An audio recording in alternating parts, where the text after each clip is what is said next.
Hi everyone, this is the second part of my Glastonbury vlog, and I thought why not just film it on my big camera.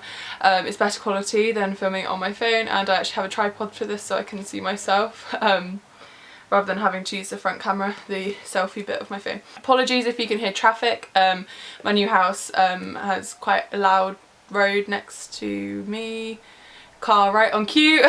So here is the second part of the vlogs that I did, and as the week went on, of course the less memory that I had on my phone, so I wasn't able to film as much as I could the first few days. So there's going to be a bit more of me talking on here rather than in there to explain what we did.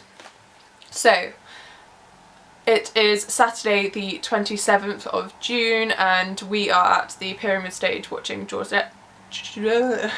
we are watching George Ezra. It is just me and Vicky today. We're in a similar place to James Bay the day before, and if you haven't seen the first part of my Glastonbury vlogs, I will leave a link in the description below. Oh, he's so beautiful.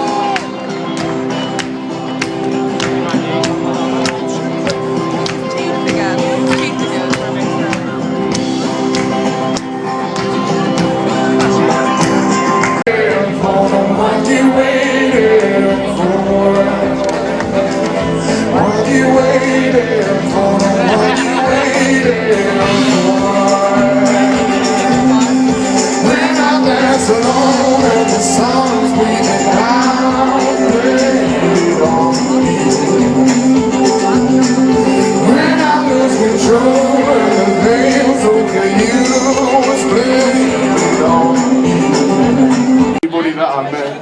And when I got home, I wrote songs from all the nonsense I'd written down. One of the places I visited was Barcelona, and these songs called Barcelona.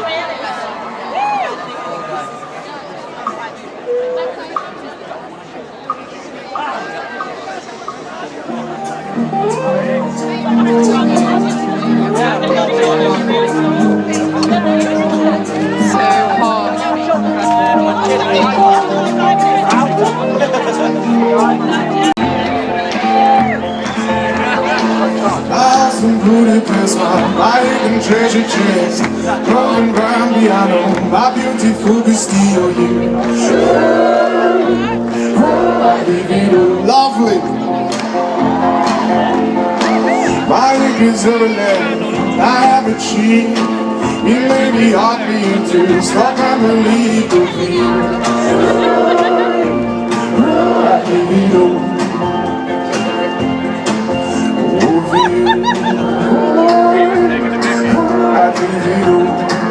So then after George Ezra we left a little bit early to get there on time for Years and Years, who, if you haven't heard of, are an upcoming, you probably have heard of them, an upcoming trio who were incredible.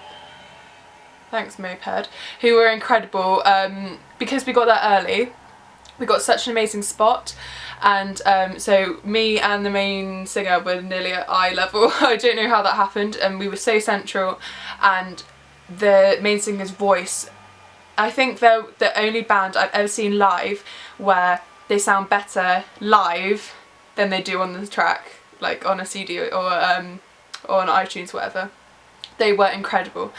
So Years and Years were one of my highlights, and to see them live, they were just incredible, and they seemed really humbled as well by the fact that they had such a big crowd. I mean, when we went to leave for Clean Bandit, it was almost impossible to get out, and it was filling out of the John Peel stage. You look gorgeous and you sound fantastic! Popping by the John Peel stage on their way to the very top, the winners of BBC Sound of 2015. Years and Years!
then we went to see Clean Bandit, and they were on the other stage, and I mean it was a bit more spaced out as you got closer. Usually it's really compact, but it's a bit more spaced out, so we had more room to dance.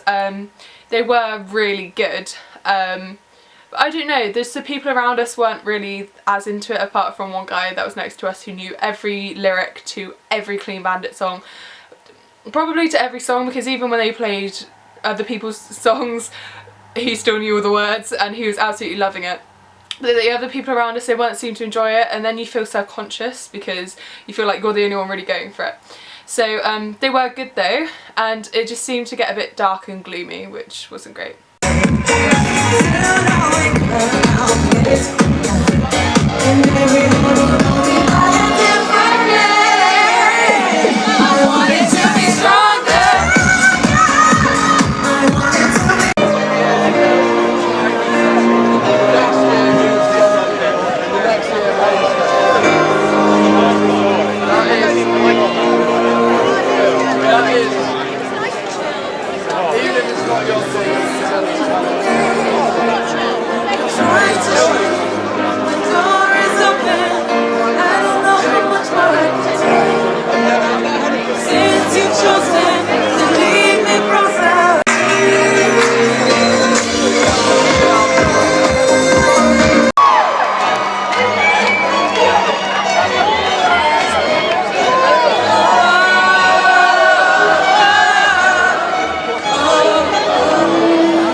Then after Clean Bandit we left to go and catch the end of Paloma Faith, who was on the Pyramid stage, and if you've been to Glastonbury you'll know that it involves a lot of walking between stages, so it was about a 10-minute walk I'd say from the other stage to the Pyramid stage, because you sort of go round and then to the side. Like I say, because we caught the end of the set there, we weren't like right in the middle of it, so we could just see the side, we couldn't really see her on stage.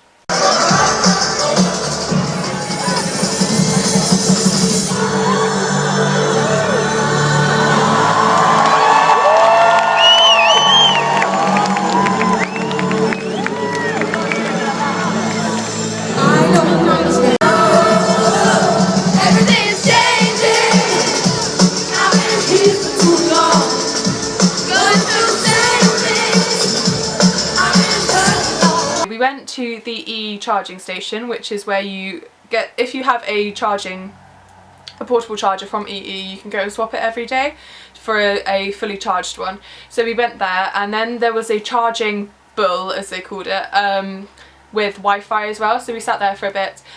We bumped into a guy called Ewan, who was from Manchester. Hi Ewan, if you're watching, I don't know if you will be. Yeah, we bumped into him, and then we went to see Pharrell, and he was amazing. He played the songs that you wouldn't know that he had done. So there was Milkshake, you know, my milkshake brings other, what other ones were there? Oh, there was just every song. If you get a chance to watch it online, I would definitely recommend it. He was amazing. He was a people person who liked to interact with the audience. Like, he got loads of people up on stage, and of course he's going to be amazing because he's Pharrell.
and I was with Vicky, Ewan, my mum and my granddad, which made it really nice.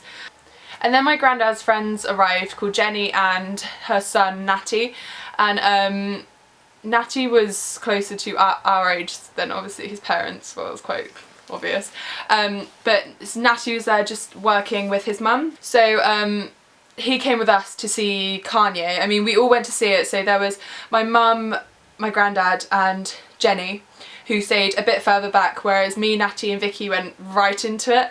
And I'm not, sorry, my laptop sounds like it's about to blow up. I'm not a huge Kanye fan anyway, and I was going saying, oh, I only know one of his songs, I only know Gold Digger. And then the more he played, the more I realised that I knew like half of the songs that he played. And because we were right in it and everyone was loving it, he was incredible. Just, it's something that you can't explain, and I hope you notice it from the video, that the people around us, you could just hear it. It was electric, the atmosphere, even though we were outside and everything. And the show he put on was just amazing, and to be able to say that I've seen Kanye West is just... when he said at the end that he was the biggest rock star, leave that up to you whether you agree with that statement or not. Yeah, I wouldn't class him as a rock star anyway, because I swear he's a rapper, but okay, if he wants to class himself as a rock star he can. Yeah, so Kanye was definitely one of my favourites of the whole week.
And then after Kanye we were going to go to Arcadia because I think Annie Mac was doing a DJ set, but then we started walking there and we were so tired we literally sat down and nearly fell asleep, so we ended up going back to the tent and got an early night. And then it was the 28th of June, Sunday, and me and Vicky had planned to see a few people. I think Jess Glynn was on, Charlie XCX, Jamie T, but all of our friends that we went with, they all really wanted to just sit at the pyramid stage and just watch every act. And I have to say it was one of the best days for the pyramid stage because I knew most of the people, well, I'd heard of most of the people that were playing, whereas the day before I wasn't that keen. Mainly, I don't know, I can't really remember who was on the pyramid stage. Anyway, so we just made our little camp with our chairs and we all stayed there for the whole day. But I didn't have much memory on my phone, so that meant that I didn't film much of The Who, I'm afraid. I tried to film little snippets of everything, but to be honest, I was loving it so much I felt like I wanted to enjoy it rather than vlog it for other people to enjoy. And like I say, you can watch everything online, I think, on the BBC, and you might have already seen it. I mean, they were incredible. So first was Lionel Richie, and of course it's Lionel Richie, of course it's going to be amazing. He was so good. I mean, he was just loving it. I think he said it's the second best performance he's ever done, as in the crowd and everyone and the place to be able to see. He's played at Glastonbury, and I just absolutely loved it. He was so good and just dancing with everyone. Everyone in the crowd was loving it. You're looking for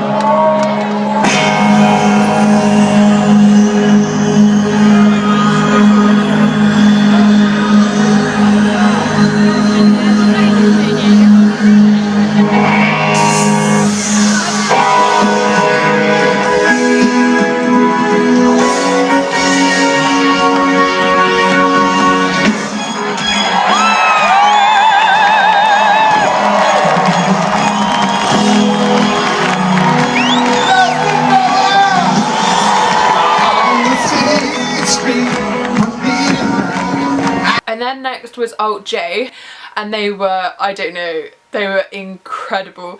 They played all their own music, and just the vibe that was coming off of everyone. I mean, they weren't really like dancing tracks, they were just that atmospheric sort of music, and they were just really, really good. And I'm sure if you listen to Radio 1 or probably a lot of other radio stations, you would have heard their music. So here's Alt J.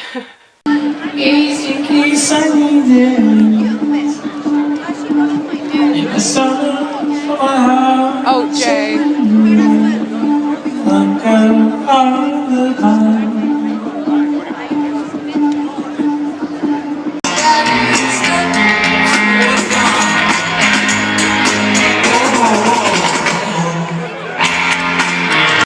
And then Paul Weller came on, and I listened to Paul Weller with my granddad, which was amazing because my granddad was also there with us. So it was really nice to dance with my granddad to Paul Weller. I mean, I say dance, I mean rock out.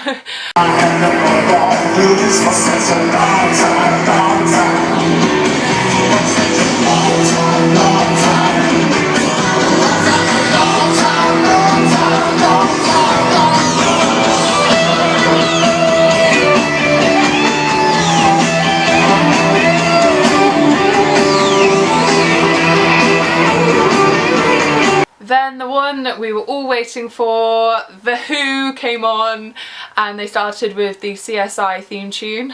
The Who are we?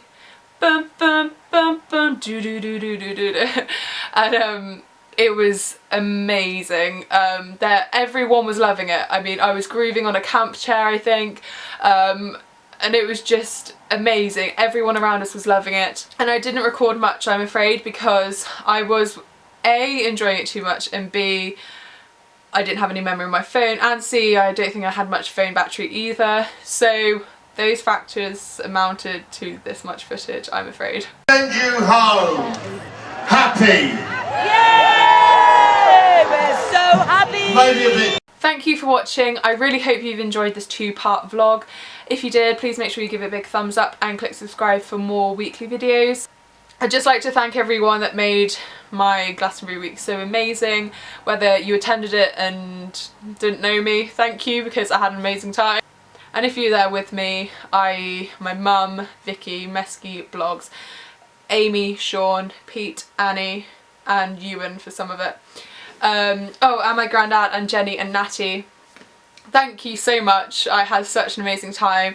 I want to go next year, but I will have school, so I think I'll have to wait for 2 years. I can't appreciate it enough, and this video isn't to brag that I went to Glastonbury, please don't take it that way. I just thought it'd be nice to show you what I saw and how I experienced it, and talk you through what I experienced. I would really, really recommend going to Glastonbury. Thanks for watching, bye.